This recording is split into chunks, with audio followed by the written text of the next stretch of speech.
Hi, I'm Phil, and welcome to Games on Tap, the review show that pairs booze with games the way God intended. Today, we're looking at the dual stories of Broken Age and finding out whether the legendary adventure game is back.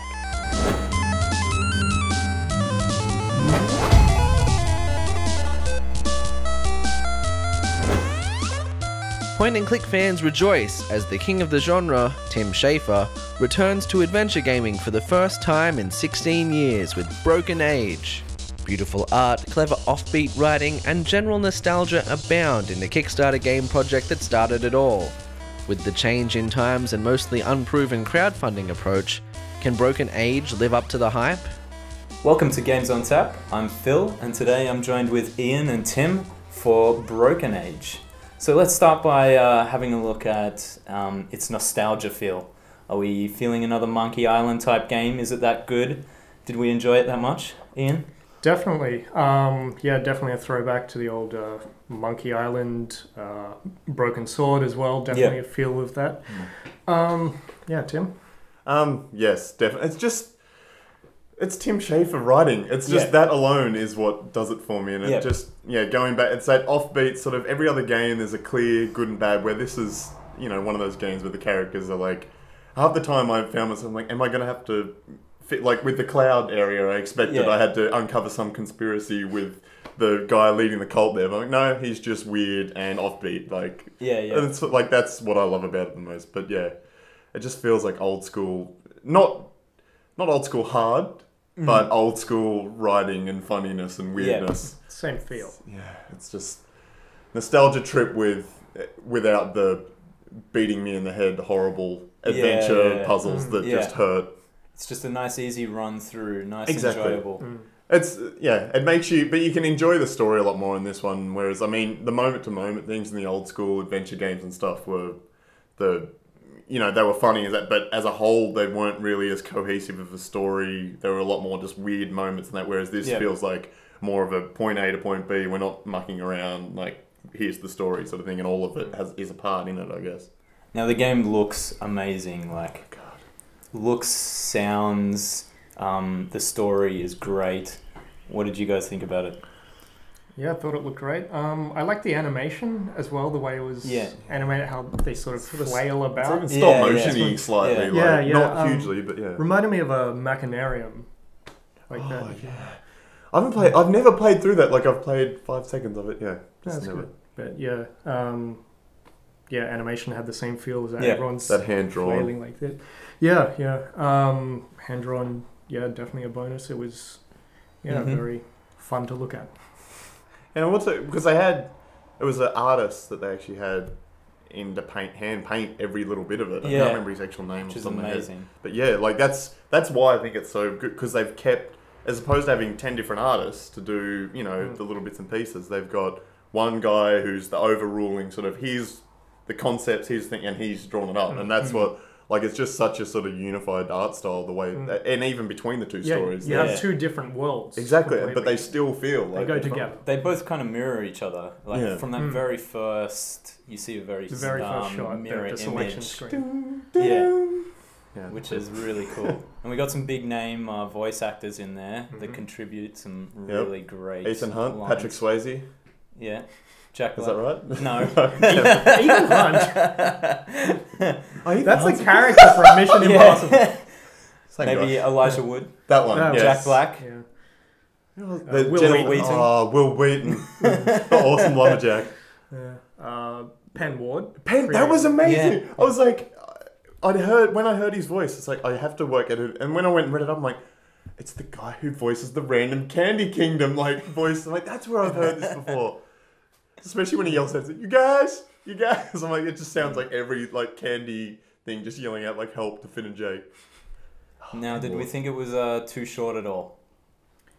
Well, I don't know. See, when I started playing it, I thought it was the full game. I didn't know it was just part one. When I got to the end, I was like, oh, wow, no more for me.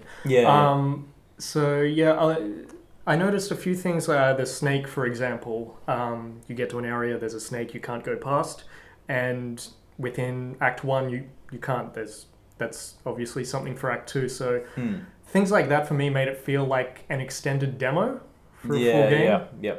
Yeah, at least, like, I mean, I'm glad that was the only bit, that snake, because if there was about 3 or 4 areas where you couldn't, that's where I'd start to go, this is really annoying. Well, there was also, on the ship, there was that trash disposal thing. The actual, no, I do remember that, that's right, and you never used it. Yeah, he says you need the maintenance. That's right, yeah. Okay, that part I actually forgot about. I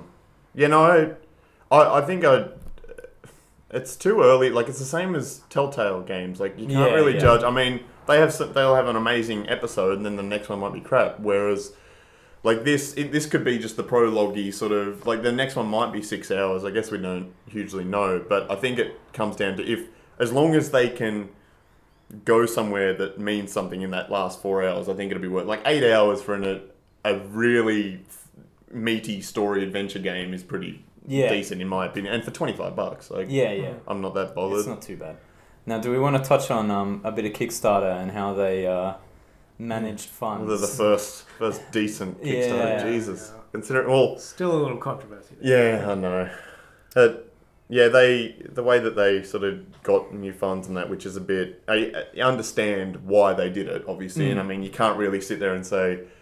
No one can say, this is the $3 million game at the moment. Like, you can't say that. Like, you might, like, there's costs you don't know about, production time and that sort of thing. But, so I understand why they did it, but it still does suck from a Kickstarter's, like, you think it's like, I've already backed this. I don't want to back you more. Like, but they did actually get a lot of those funds from releasing the port of Brutal Legend. Like, they got a heap of money, and all of that went into Broken Age. So, I mean, they weren't completely crowdsourcing it as well, but they were putting a lot of their own money into it. So, I think that offsets it a little bit.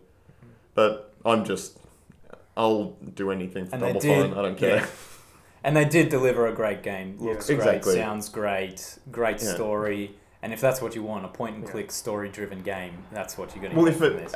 If it turned out crap and they had asked for the extra money, like, then, that'd be a worry. Like, I don't think anyone would be happy about that. But I think it bodes well for future big budget, like, type things. Because you're not trying to please everyone, especially with an adventure game. God, you're never going to... Now, Act 2 expectations. Are we thinking bigger? Are we thinking better?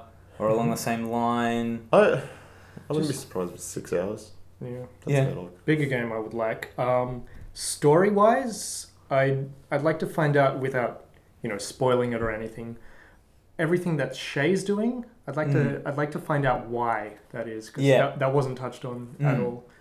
Yeah, Vela was a lot more fleshed out in like that first story. Like, it got to, you had a start and end, whereas Shay's was very sort of, it just stops all of a sudden. Like, it just sort of, you were right in the middle of working stuff out and then it was over. That's kind of his character. He's a bit sort of, he's not as fleshed out as Vela is. Yeah. I guess that's because, though, also he's just him. Yeah. And you have to learn it from him as opposed to the 10, 20 different people that meet on the way.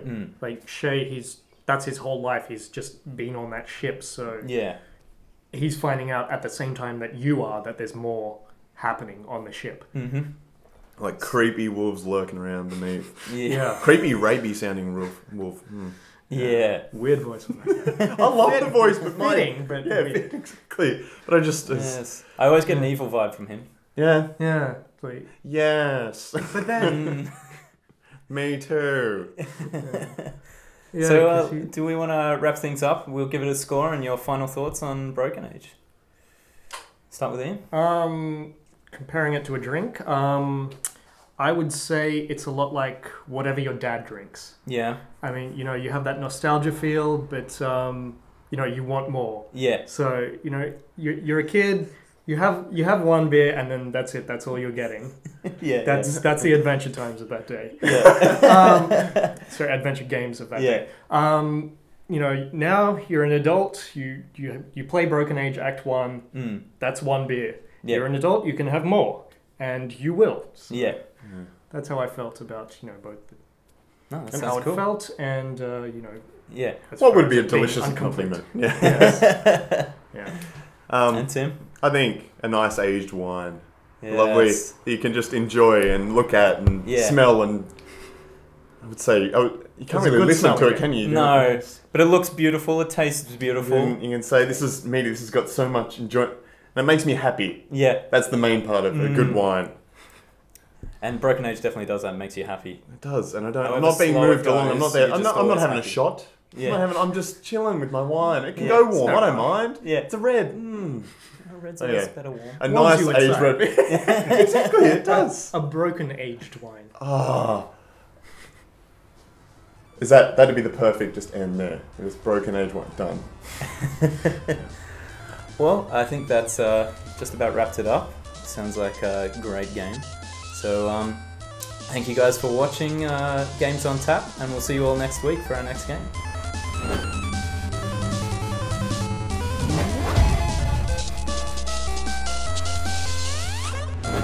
Young man, do you have swag?